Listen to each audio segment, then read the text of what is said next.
में जो उपचुनाव हुआ है उसमें हमारा आरोप है कि भाजपा और कांग्रेस एक ही पार्टी बनके लड़े।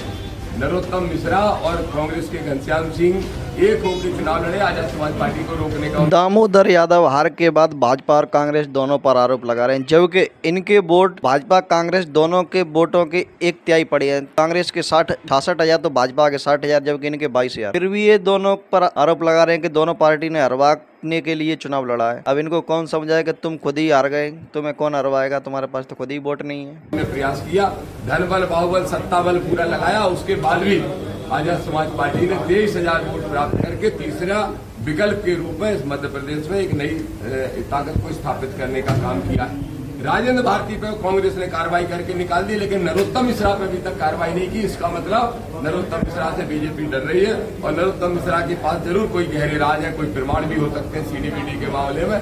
इसलिए भाजपा जैसी पार्टी नरोत्तम पे कार्रवाई नहीं कर पा रही, हमारा बड़ा सवाल है। एक जो अहम मुद्दा आरडी प्रजापति साहब, हृदय कुशवाहा जी और आदरणीय अनिल गुर्जर साहब लेके आए हैं कि धीरेन्द्र शास्त्री नामक एक बाबा है आडम्बरी पाखंडी, जिसको बागेश्वर बाबा कहा जाता है। उसके भाई ने मोतीलाल कुशवाहा जी को गोली मारी, पांडे जी की जमीन छीनी, सोनी जी की जमीन छीनी, पाल बघेल यादव अहरवार सबकी जमीनें छीनने का काम कर रहा है गोली मार के।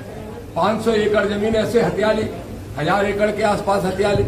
इसलिए हम सरकार से मांग करने आए हैं, विधायक जी प्रमाण लेके आए हैं कि न्यायपालिका, कार्यपालिका और मीडिया के कुछ लोग जो उनने अपनी जेब में रख रखे हैं, वो ज्यादातर मीडिया तो स्वतंत्र है और ये सरकार इन सब के सानिध्य में धीरेन्द्र शास्त्री भूमाफियागिरी कर रहा है। उसको सबक सिखाना है, या तो सरकार कार्यवाही करते हुए 1 हफ्ते के अंदर उन गरीबों की जमीन वापस करवाए, कब्जा मुक्त करवाए, अन्यथा हम बहुत बड़ा आंदोलन करने वाले हैं, जिसके लिए जिम्मेदार सरकार खुद होगी।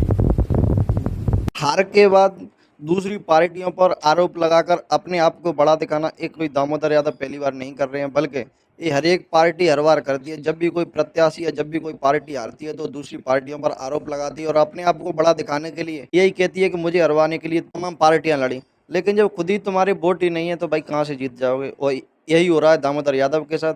इन्हें 22,000 वोट पड़ गए वो कम दिख रहा है, बल्कि इनको 22,000 वोट पड़ गए वही अच्छा है, क्योंकि अपनी सरकार बनाने की बात कर रहे थे प्रदेश में, जबकि खुद की सीट भी नहीं बचा पाए हैं।